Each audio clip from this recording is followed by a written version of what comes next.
이번 시간에는 68페이지의 개발행위 허가부터 함께 해나가십니다. 여기 개발행위 허가와 관련되어 올해 시험에 나올 건 이미 두 문제가 나오는데 이미 올해 시험에 나올 때는 하나 정해져 있습니다. 그게 어딘가 하면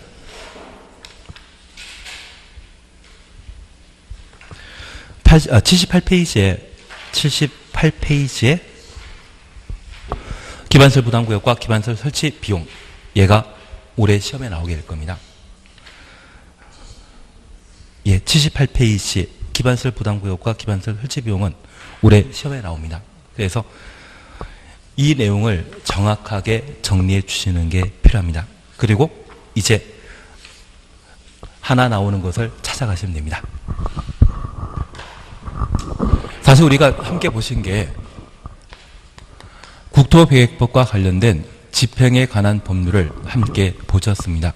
여기 집행이라 함은 개발, 정비, 보전하는 것을 집행이라 표현하는데, 이러한 집행이 기환경에 관한 문제가 발생하게 되면 난개발이라 표현합니다.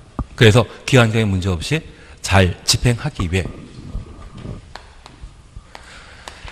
집행계획인 도시군관리계획을 입안하고 결정하여 그에 따라 집행하도록 되어 있습니다. 그래서 사실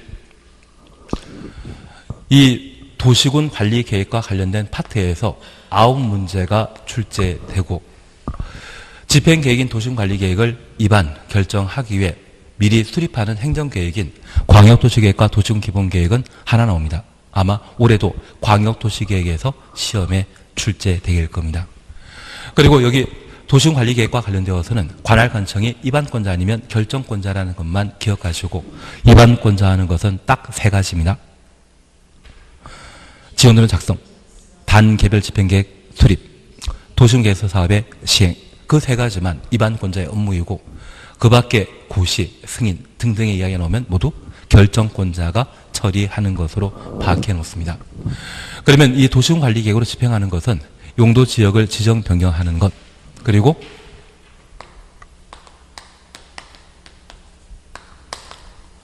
도시군 계획설 사업을 시행하는 것, 그리고 4번이 개발사업과 정비사업에 관한 계획을 도시군 관리계획으로 결정하게 되면 도시개발사업, 재건축 재개발사업인 정비사업이 이루어지게 됩니다.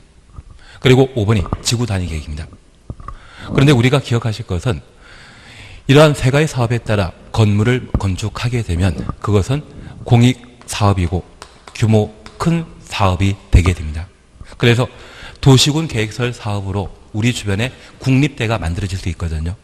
그 국립대학이 만들어지게 되면 그에 따른 건축물이 함께 만들어지게 됩니다. 그런 개발사업은 공익사업이고 규모 큰 사업입니다. 그런데 이 반대되는 개념이 사익사업이고 규모 작은 사업이 있습니다. 같은 건물이라 할지라도 내가 살 집을 만들 수 있거든요. 내가 살 집을 만들게 된다고 하면 그것은 도시군 계획사업이다, 도시군 계획사업 아니다, 아닙니다. 그걸 우리는 개발행위라 표현하게 됩니다. 그런데 우리가 이해하실 것이 있습니다. 내가 살 집을 하나 만들 때는 기환경에 관한 큰 문제가 발생하지 않지만, 내가 사는 단독택을 나만 아니라 다른 사람도 함께 1000개, 10,000개를 만들게 된다면 전기, 수도 공급이 부족해질 수 있거든요. 그런 개발 사업은 함부로 이루어져서는 안 될 겁니다. 그래서 이 소규모 사익을 추구하는 개발 사업의 경우에도 무엇을 고려해서 개발해야 된다? 기환경을 고려해서 개발해야 됩니다. 그러면 여기 개발행위와 관련되어 우리가 기억하실 것은 저 개발행위 함에 있어서 허가받지 않고 토지 소유자 마음대로 개발하게 된다면 기환경에 관한 문제 발생할 수 있죠. 그래서 저 기환경에 관한 문제가 있는지 없는지 확인하고, 없을 때만 저 개발행위에 대해 허가받고 하게 한다면 기환경에 문제 없이 쾌적한 도시 환경을 조성할 수 있을 겁니다. 그래서 여기 개발행위는 도시군 개설사업, 개발사업, 정비사업 2단이다. 아닙니다. 그래서 저 개발행위는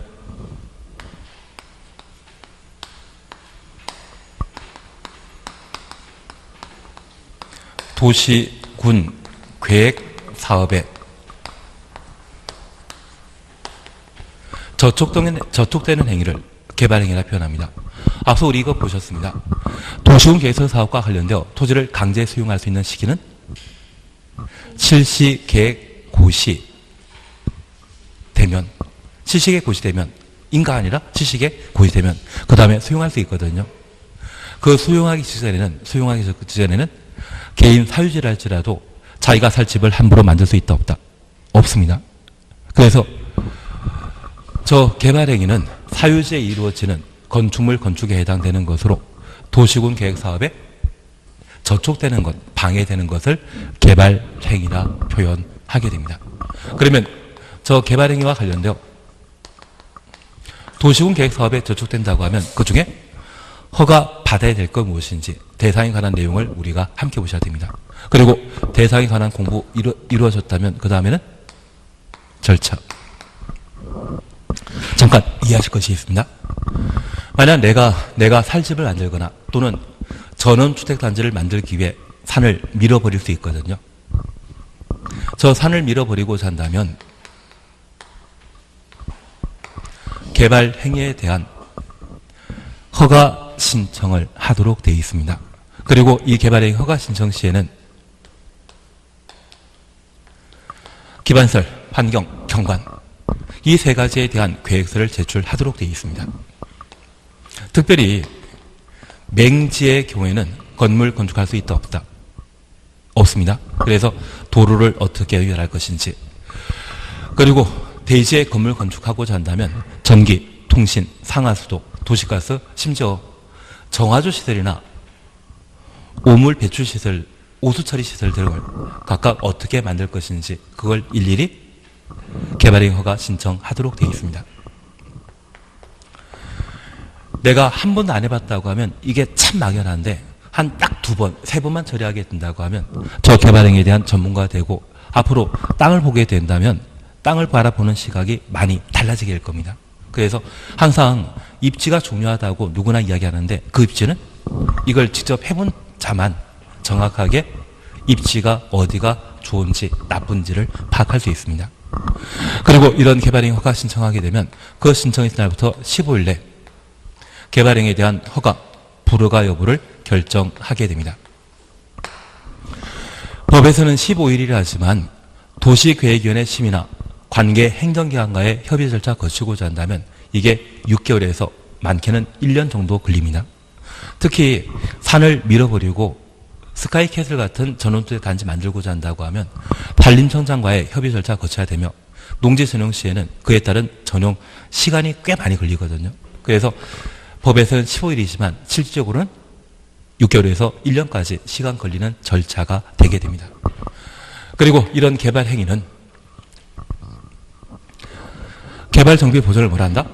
집행이라 표현합니다. 그런데 우리가 기억하시길 국토계획법은 도시, 군 단위로 집행하지 않습니까? 도시, 군은 특별시, 광역시, 시군을 말합니다.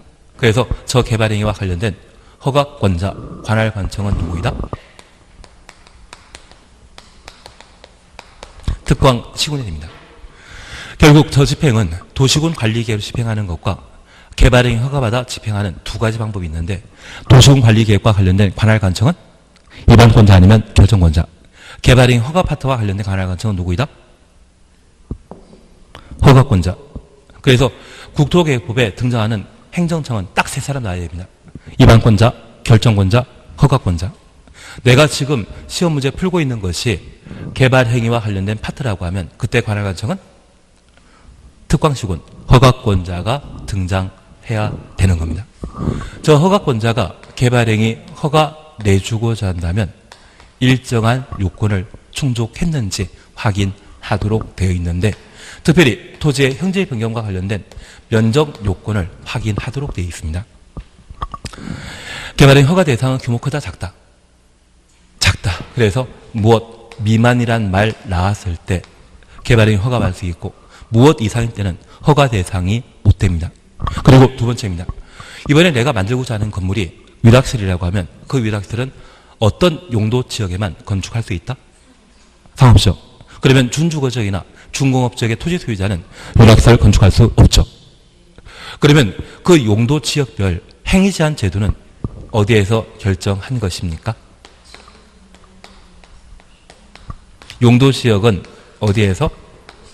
도시군관리계획으로 결정한 사항입니다. 저 도시군관리계획에 부합하는 개발행위는 할 수 있지만 도시군관리계획에 부적합한 개발행위는 아예 할 수 없다라는 것 기억해 놓습니다. 그리고 이런 개발행위와 관련되어서는 기반경에 관한 요건을 충족한 때 허가받을 수 있는데 기반경에 관한 요건을 충족하지 못했다면 그때는 불허가 가능합니다. 그래서 현재 개발행위 허가 요건은 세 가지입니다. 면적 요건과 도시군관리계획에 부합하는지 기반경을 충족하는지 크게 세 가지를 토대로 해서 허가 불허가 여부를 결정하는 것으로 밝혀 놓습니다. 그리고 이러한 허가받고 개발행위에 착수했다고 하면 허가 받은 대로 공사 이루어졌는지 확인하고 사용할 수 있는데 그것을 준공금사라 표현하게 됩니다. 그래서 우리 한 20년 전에 건물 신축되었다면 건물 1층 구석 모퉁이 부분에 준공 몇 월 며칠 그런 게 본 적 있으실 겁니다. 그게 준공금사를 의미하는 것으로 파악하시면 되는 겁니다. 그러면 이런 계약서의 절차에 따라 우리가 몇 개 보실 게 있습니다. 우선 첫 번째 보실 것이 68페이지입니다. 이거 다 외우라고 하면 때려치우겠죠. 예, 68페이지 잠깐 보십니다.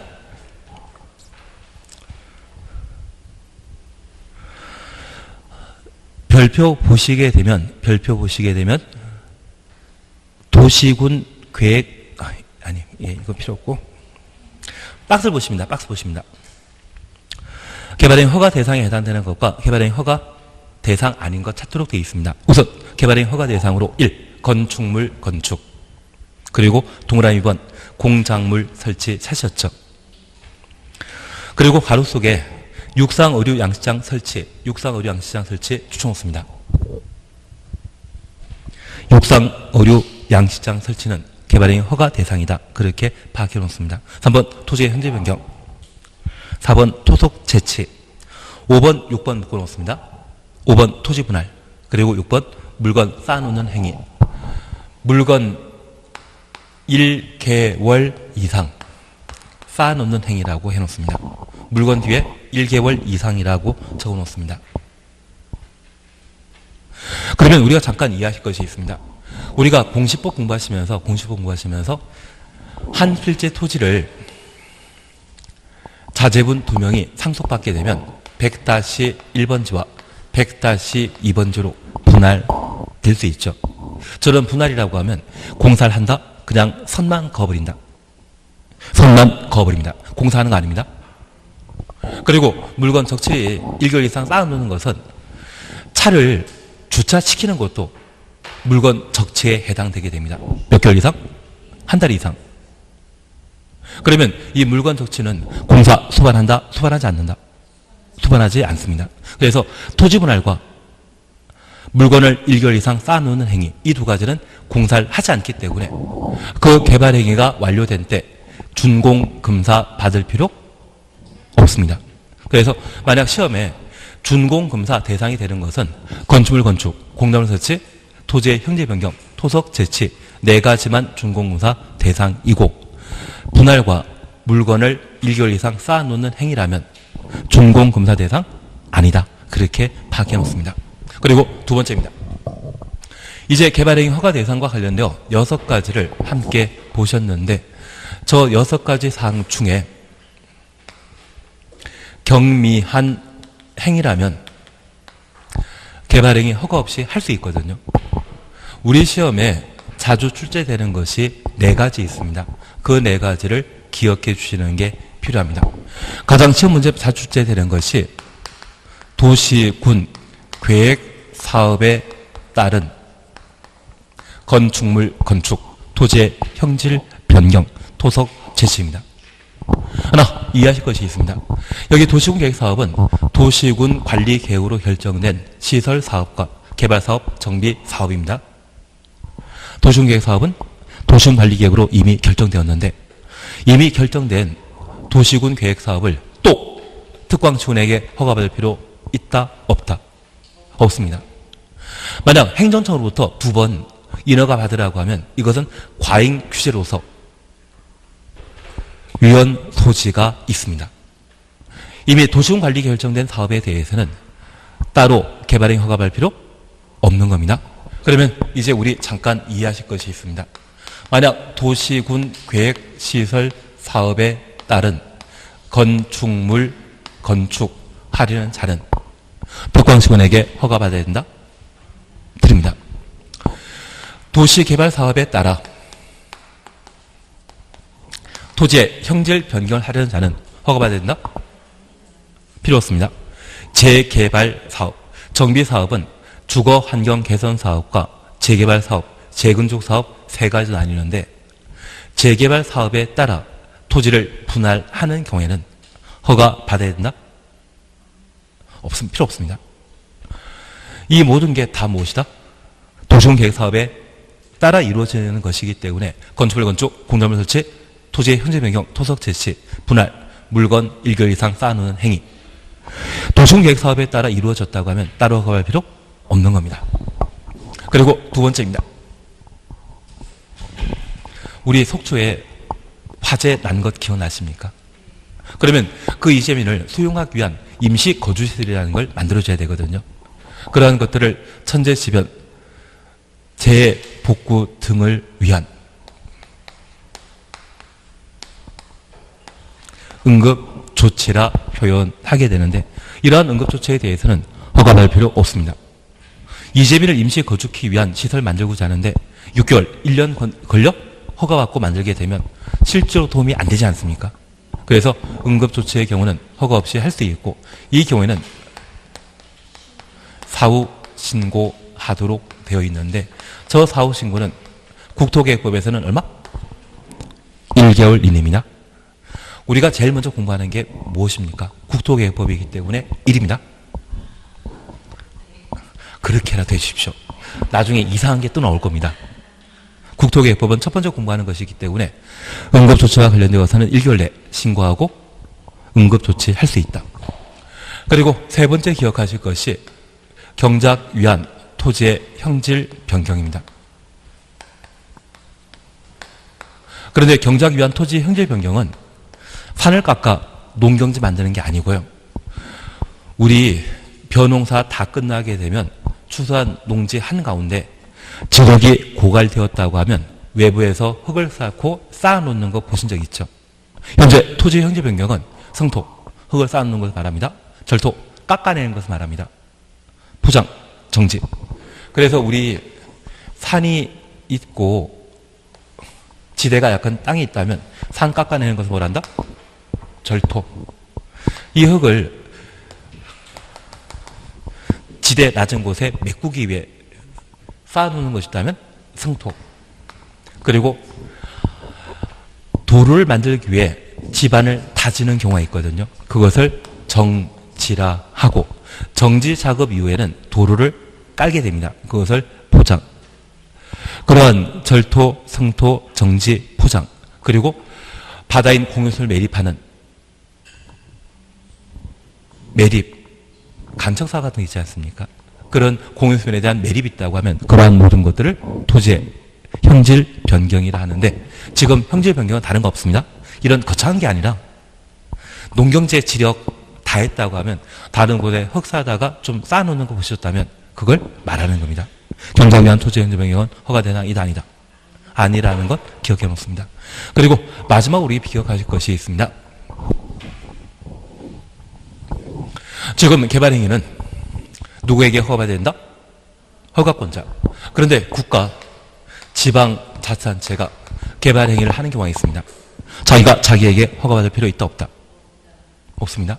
그래서 국가, 지방자치단체가 하게 되는 각종 개발행위에 대해서는 따로 허가받을 필요 없다. 그렇게 기억해 놓습니다. 저 네 가지 잡아내는 게 일입니다. 우선 우리 교재 보십니다.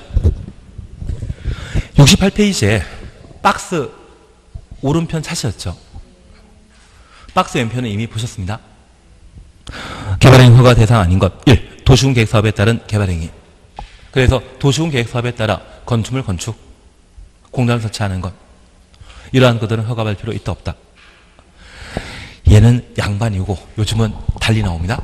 도시군계획사업 대신 도시개발사업, 정비사업, 시설사업, 그것도 도시군계획사업이라는 것 파악하셔야 됩니다.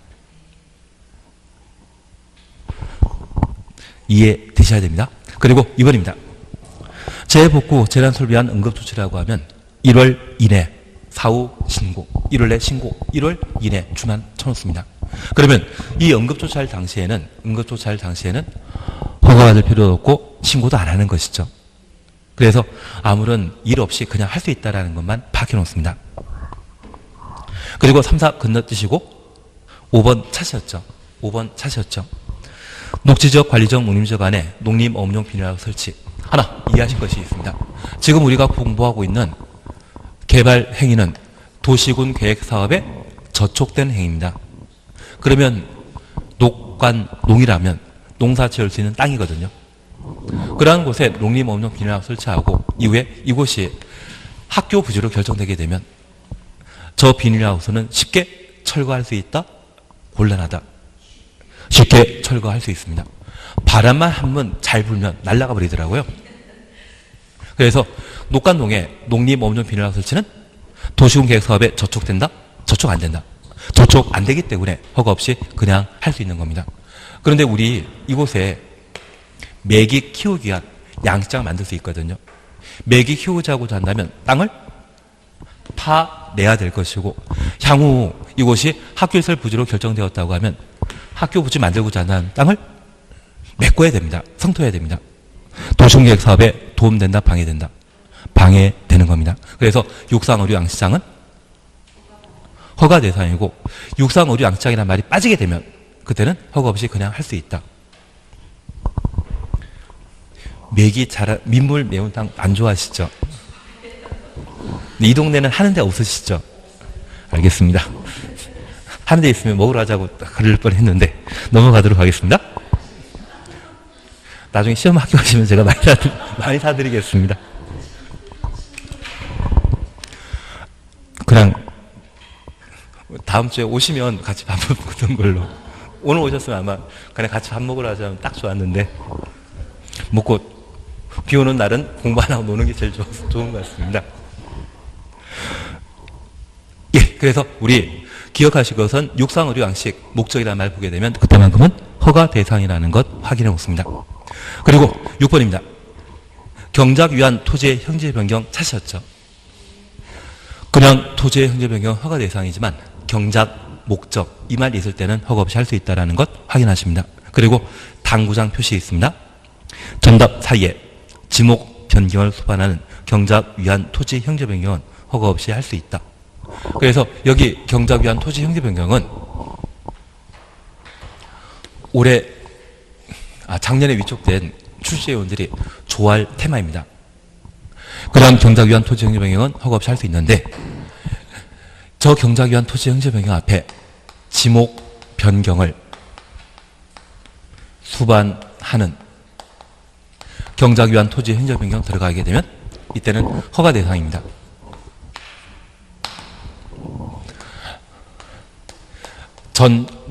저는 받치고 답은 논이거든요.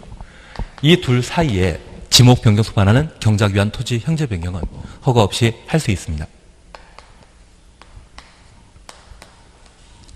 그래서 그냥 경작 위한 토지 형질 변경일 때는 허가 없이 할 수 있고 전답 사이에 지목 변경 수반하는 경작 위한 토지 형질 변경은 허가 없이 할 수 있습니다. 전답이란 말 빠진 상태에서 지목 변경 수반하는 경작 위한 토지 형질 변경은 뭐한다? 허가 대상입니다. 우리 칠갑산이라는 노래 들어오시면 콩밭매는 안 하는 나오지 않습니까? 그러면 그 칠갑산에 콩밭을 매기 위해 산을 깎아낸다면 이 산은 원래 지목이 뭐였겠습니까? 그리고 콩밭을 만들게 된다고 하면 지목이 전으로 바뀔 텐데 이렇게 산을 깎아 경작 위한 토지 형질 변경하고자 한다면 산지 전용 허가라고 하는 절차를 거쳐야 됩니다. 그래서 얘는 지목 변경 수반하는 경작위한 토지 형질 변경으로서 허가 대상이지만 전과 답은 둘 다 농경지지 않습니까? 그 사이에 경작위한 토지 형질 변경은 허가 없이 그냥 할 수 있다. 되시겠습니까? 예를 해주셔야 됩니다. 7번 지나가시고 8번 지나가시고 9번 국가 지방자산체 토지 형질 변경 누가 하는 것입니까? 국가 지방자산체 허가권자가 직접 하는 것이기 때문에 따로 허가할 필요 없는 겁니다. 12, 13, 14 잘 모릅니다. 그리고 15 천천히 그리고 16, 17, 18 묶어놓습니다. 16, 17, 18 묶어놓습니다. 16번, 17번, 18번 토지일부를 공공용지, 공유지로 하고자 하는 토지의 분할 공공용지와 공유지는 누가 소유하고 있는 땅이다? 알고 저한테 대답하시는 겁니까? 알고 예. 공공용지와 공유지는 나라 땅입니다. 나라 땅입니다. 나라가 토지 분할하고자 한다면 자기가 자기의 허가할 필요 없습니다. 그리고 2번 행정재산 중에 용도 폐지되는 부분 일반 재산을 매각, 교환, 양형하기 위한 토지의 분할 이것 누구 땅이다? 나라 땅입니다. 그래서 우리가 민법 공부하시면서 시효 취득 가능한 국유 재산이 있다고 하면 그것은 일반 재산이고 그 일반 재산은 행정재산이 용도 폐지되었을 때 일반 재산이 되게 됩니다. 우리가 한 15년, 20년 전에 공무원들 아는 사람이 있다면 저 일반 재산 그냥 일반에게 공매가 아니라 수의계약으로 넘겨줬던 때가 있거든요. 그때 챙길 사람들 진짜 많이 챙기신 것 같습니다. 예, 앞으로는 그런 기회가 또 있겠죠. 18번입니다. 토지일부가 도시군 계획설로 지형도면 고시된 경우 도시군 계획설로 지형도면 고시 가로 해놓습니다. 도시군 계획설 보시면 얘는 향후 수용되면 나라 땅이 되죠. 그런 분할이라고 하면 국가가 지방자산체가 토지 분할하는 것으로서 따로 허가할 필요 없는 겁니다. 지금 우리 이해하실 것은 공공용지와 공용지 이게 나라 땅이라는 것을 이해하셔야 됩니다. 저는 그냥 살짝 넘어가겠습니다. 시간 많이 걸리기 때문에 20, 21번 그냥 건너뛰십니다. 예, 그래서 우리가 잠깐 확인하실 것은 지금 쭉 보시면서 도시군 계획사업에 의한 개발행위라면 허가받을 필요 있다 없다? 없다. 응급조치라면 허가받을 필요 없습니다. 경작에 의한 토지행위 변경은 없이 할 수 있습니다. 국가 지방자산사는 개발행위라면 허가 없이 할 수 있습니다. 다만 우리 기억하시면서 농가농자의 농림 없는 비닐하우스 설치는 허가 없이 할 수 있는데 그 비닐하우스 안에 메기 키우는 육상, 어류, 양식 목적의 농림 없는 비닐하우스라면 허가 대상이라는 것. 그래서 현재 개발행위는 도시군 계획사업에 도움된다, 방해된다. 방해된다. 저촉되는 일체 행위를 개발행위라 표현하는 점을 파악해 주시는 겁니다. 이해되시겠습니까? 올해 시험에 나와야 될 것 같은데 그러면 최소한 이 네 가지만 꼭 해놓으셔야 됩니다. 허가 없이 할 수 있는 게 무엇인지. 그리고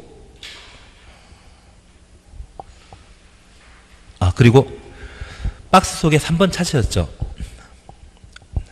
69페이지 박스 있지 않습니까? 하단 밑에 박스 맨 마지막 줄. 제목 변경 수반하는 경우 이 말은 앞서 제가 그냥 지목 변경 수반하는 경작 위한 토지 형질 변경은 허가 대상이다. 얘는 허가 대상이고 전답 사이에 지목 변경 수반하는 경작 위한 토지 형질 변경은 허가 없이 할 수 있다. 그게 동그라미 3번 그리고 손가락질입니다. 손가락질 보시게 되면 전답 사이에 지목 변경 수반하는 경작 위한 토지 형질 변경은 개발행위 허가 요하지 않는다. 허가 대상 아니다. 그 의미거든요. 대신 전답 사이에 지목 변경, 전답이란 말 빠진 상태에서 지목 변경 수반하는 경작 위한 토지 형질 변경은 허가 대상이다. 그것 구분되시겠습니까? 그래서 동그라미 3번과 그 마지막 줄 얘를 묶어 놓습니다. 경작 위한 토지 형질 변경과 관계된 사항으로 봐놓습니다. 그리고 우리 책 보시면서 제가 줄치라는 말 안 했다면 나는 열심히 본다, 제낀다. 일단 지키십시오. 나중에 시간 많이 남을 때 시간이 언제 많이 남을지 모르겠지만 그때는 한번 보시는 쪽으로 하고 표시한 것만 봐주시는 겁니다. 한 장 응시입니다. 70페이지 보시게 되면 개발행위 허가 기준 5가지 차지했죠. 개발행위 허가권자는 다음 기준에 맞는 경우에만 개발행위 허가하여야 한다. 그리고 박스를 보시면 좀 작아 보이지만 용도 지역별 특성을 고려하여 다음 개발행위 허가 규모에 적합할 것. 주거적, 상업적, 자연녹지적, 생산녹지적 몇 개입니까? 4곳. 4곳은 얼마? 만. 공업적, 관리적, 농림적 얼마? 3만. 다만 제가 부탁드리겠습니다. 공업지역은 도시지역이고 도시지역의 공업지역은 그 면적이 얼마? 3만 미만일 것. 관리지역과 농림지역은 도시지역이다, 비도시지역이다. 비도시지역 그때는 3만 미만일 것. 그리고 보존녹지지역과 자연환경 보존지역은 5천 미만. 보존녹지지역은 도시지역이다, 비도시지역이다. 도시지역. 녹지지역은 도시지역. 비도시지역인 자연환경 보존지역은 얼마? 5천. 그러면 이제 우리가 잠깐 봐놓을 게 있습니다. 앞서 우리 이걸 보셨습니다. 개발행위 허가 대상으로 특광시군에 허가받아야 되는 것과 경미한 사항에 대해서는 허가 없이 할 수 있다. 만약 경미한 사항이라면 이런 개발행위 허가 신청 절차가 적용되지 않습니다. 그냥 해버리면 되거든요. 대신 허가 대상에 해당되면 특히 육상, 어류, 양식장 만들고자 한다면 그때는 허가 대상이죠. 그 허가 대상 시에는 개발행위 허가 신청해야 되는데 그 신청서에는 어떤 서류가 제출해야 된다? 기환경에 계획서가 제출돼야 되고 그 개발행위 허가 신청하게 되면 허가권자는 신청받은 날부터 며칠?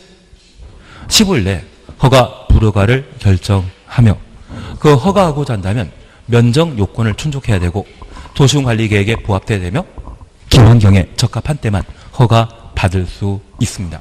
그러면 여기 절차와 관련된 특징에 관한 내용을 이제 우리가 함께 봐줘야 됩니다. 얘는 해결되셨죠? 4개는 무조건 해놓으셔야 됩니다. 허가 없이 할 수 있는 것. 이게 첫 번째 시험거리입니다. 그리고 이제 두 번째 보시는데 첫 번째 우리 봐주실 것이 우리가 조금 이따 찾으실 텐데 저 개발행위 허가 신청 시에 개발행위 하는 곳이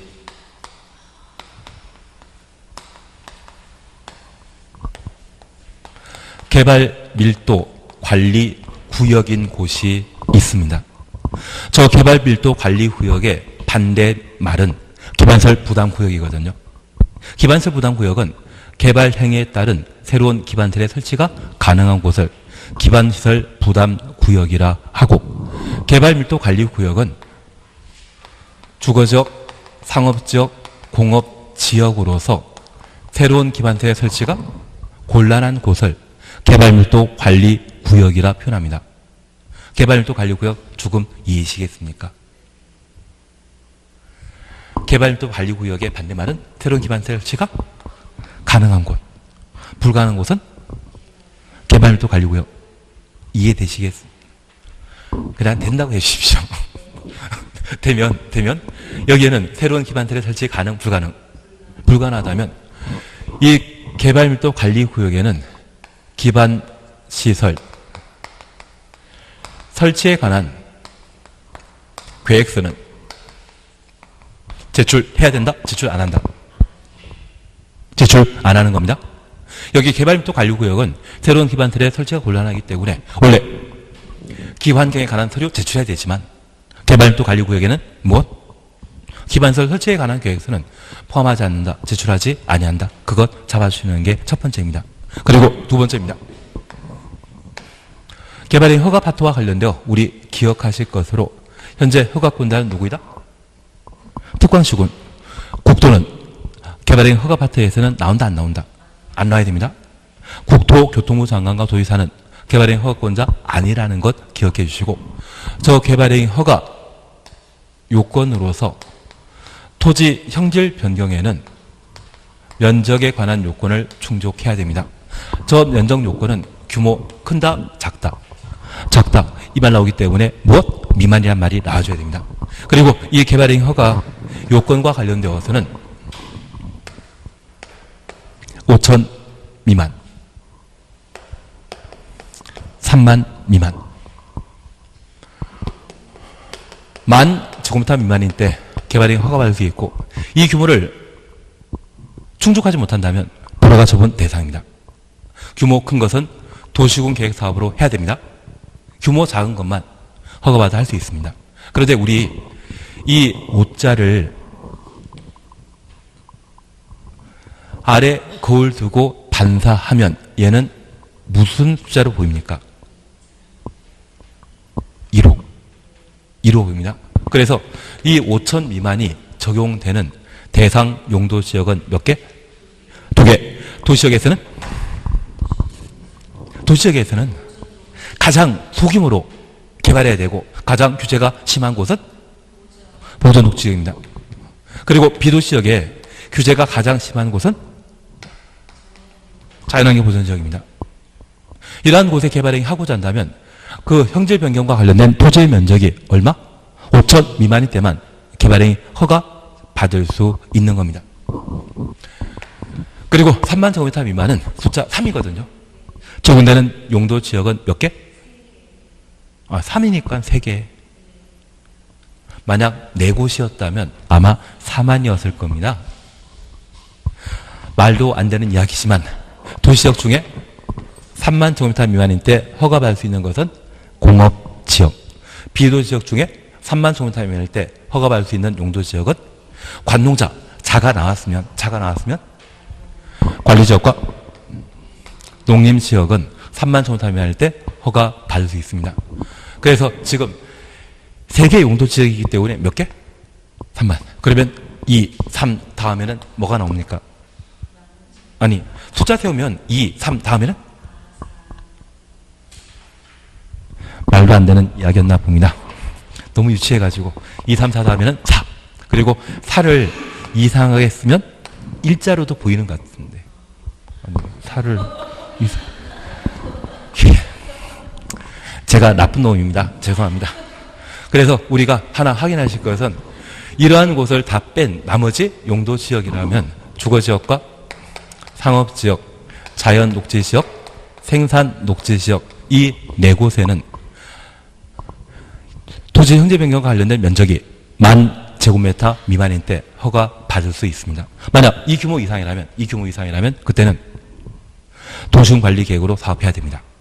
그래서 내가 만약 주거지역에 그럴 일은 없으시겠지만 15,000제곱미터의 땅, 그래서 대충 한 평이 3.3제곱미터이기 때문에 5,000평 정도 되는 땅을 가지고 있다고 하면 얘를 한 번에 개발하고자 한다면 도시군관리계획을 하거나 얘를 절반 쪼갤 수 있죠. 올해는 8천, 내년에는 7천. 분할해서 사업하는 방법으로 할 수 있는데 도시군관리계획이 낫겠습니까? 1년 기다려서 분할해서 하는 게 낫겠습니까?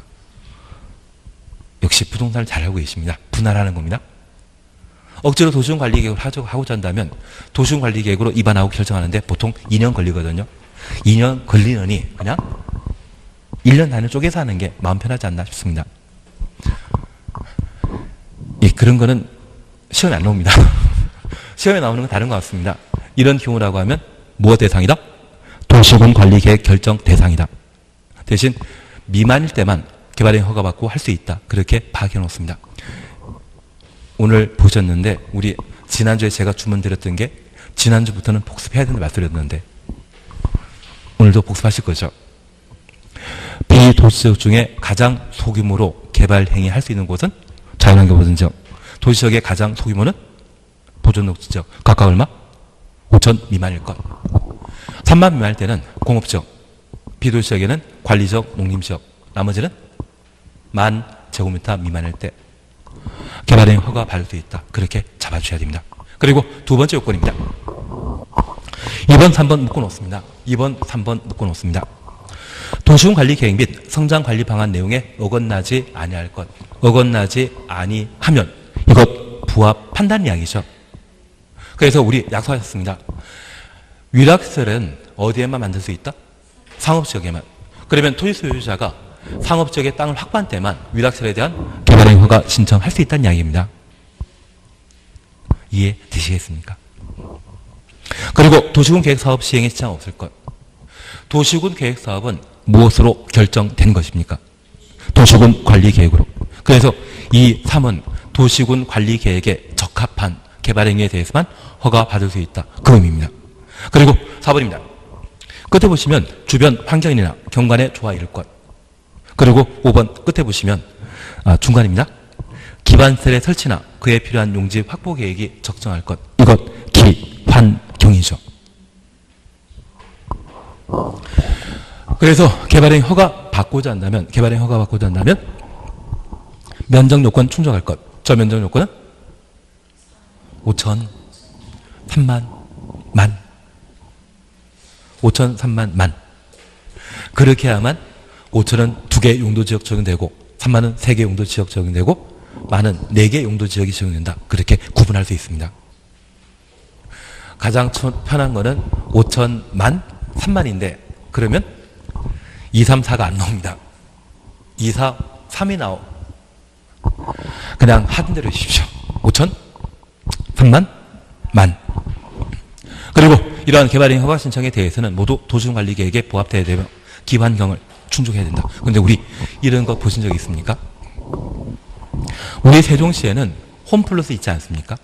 이마트 있지 않습니까? 그런데 가끔 쭉 길이 왕복 2차선인데 그런 대형 마트가 만들어지게 되면 앞에 한 50m에서 100m는 왕복 2차선이 아니라 왕복 4차선으로 넓어지고 그 도로 끝나면 또 2차선으로 원상복구되는 도로 본 적 있으십니까? 그러면 이 백화점이나 마트를 많은 사람 찾기 때문에 이 도로 구간만 넓게 만드는 경우가 있거든요. 저 도로는 기반시설이다? 아니다? 도로는 기반시설이지 않습니까? 그래서 저 기반경에 문제 발생할 수 있다면 기반경에 대한 일정한 조건을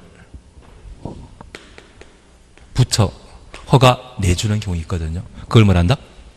조건부 허가라 표현합니다. 현재 조건부 쓸 수 있는 것은 면적 요건과 도시군관리계획에 부적합한 때는 조건부 허가 안 나가고 오직 뭐만? 기환경에 대해서만 조건 붙일 수 있습니다. 그리고 이 조건부 허가라는 말 보게 되면 이 조건부 허가 받는 자가 공공이 아닌 민간이라고 하면 조건 이행을 안 할 수 있죠. 그래서 저 조건 이행을 담보하기 위한 재원을 뭐라 한다? 이행보증금이라 표현하게 되는데 앞에 숫자 2가 들어가 있는 것은 다른 거 아닙니다. 총 공사비의 몇 퍼센트? 20%를 예치하기 때문에 이행보증금입니다. 우리가 나중에 주택법 공부하시게 되면 그 주택법에서는 시행보증이란 말이 나옵니다. 시공보증이란 말이 나옵니다. 저 시공보증의 시자를 파자하면 이게 나오는데 얘는 3자 아니면 4자거든요. 1, 2, 3, 4 하다 보면 시호수 시작하면 시를 파자하면 시하고 2가 나오지 않습니까? 그러면 이 시옷은 3이겠습니까? 4겠습니까? 예, 30% 되니까 시공보증 20% 되니까 이행보증.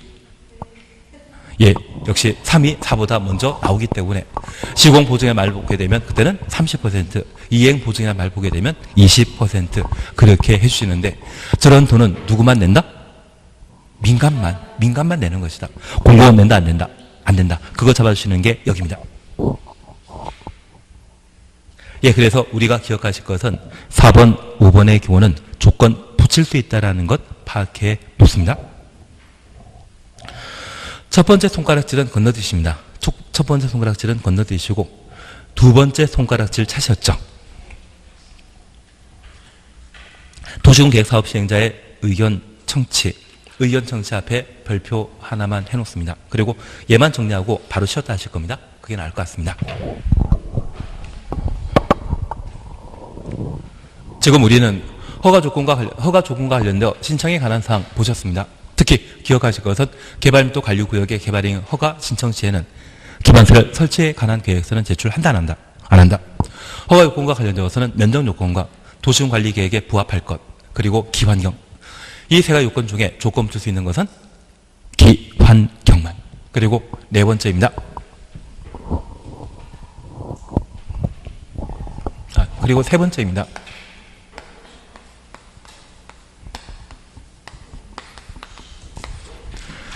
개발행위 허가 신청이 이루어지게 되면 의견 청취가 있습니다. 여기 의견 청취와 관련되어 개발행위 허가 신청 시에는 주민 의견 청취는 안 합니다. 이번에 내가 살집을 짓게 된다고 하면 그건 개발행위 허가 대상이거든요. 내가 살집을 짓는데 동네 사람들 의견 듣고 내가 살집을 짓는다? 그건 좀 너무하지 않습니까? 그래서 의견 청취에 주민 의견 청취 있다 없다? 없습니다. 기본적으로 우리 약속하셨습니다. 행정청이 수립하는 계획을 행정계획이라 하는데 그 행정계획 수립 시에는 주민 의견 청취하는 겁니다. 안 하는 행정계획은 몇 번 있다? 3번. 단계별 집행계획 수립. 기반설 부담구역에 1년에 수립하게 되는 기반 설치계획에 대한 투입. 개발법의 실시계획 투입 시에는 주민 의견 청취하지 않는 대표적인 3가지인데 지금은 행정계획 수립하는 거 아니죠. 다만 여기에서는 내가 살집 지을 때는 주민 의견 청취 당연히 안 하는 겁니다. 다만 주민 의견 청취를 하지 않지만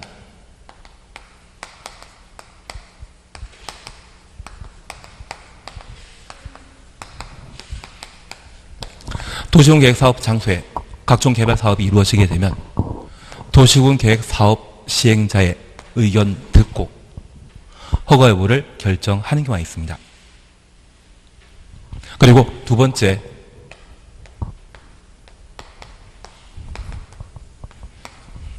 허가권자 조건부 허가 내주고자 한다면 개발행위 허가 신청한 자의 의견 듣고 허가 내줄 수 있습니다. 그리고 얘는 시험에 잘 안 나오는데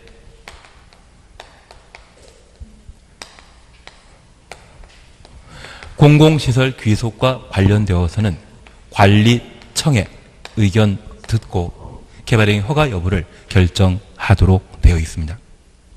가끔 아파트 만들면서 아파트 바로 옆에 초등학교 한 개 만들 수 있지 않습니까? 그 초등학교는 아파트 건설한 시행자가 관리한다, 교육청에서 관리한다. 교육청에서 관리하게 되면 그 교육청에서는 해당 초등학교를 인수하게 되었을 때 사람들, 학교 관리할 사람 또는 선생님들 좀 배치할 수 있는지 그런 부분들 고려해서 취득 여부 결정하지 않겠습니까? 그래서 이 세 번째 경우는 잘 시험에 안 나오지만 이 두 가지는 기억해 주셔야 됩니다. 도시군계획 사업과 관련되어서는 누구의? 시행자 의견 들어야 되고 조건부가 하고자 한다면 누구의? 신청한 자. 그래서 우리 손가락 표시 보시면 허가권자는 개발행위 허가하려면 그 개발 행위가 도시군 계획 사업 시행에 지장 주는지에 대해 해당 지역에 시행하는 도시군 계획 사업의 시행자 의견 들어야 된다. 시행자 동그라미 해놓습니다. 확인되시겠습니까? 그리고 지금 나오진 않지만 조건부 허가 시에는 누구에게? 조건부 허가 시에는 누구에게? 신청한 자의 의견 들어야 되고 공공시설 귀속과 관련되어서는 관리청의 의견 들어야 한다.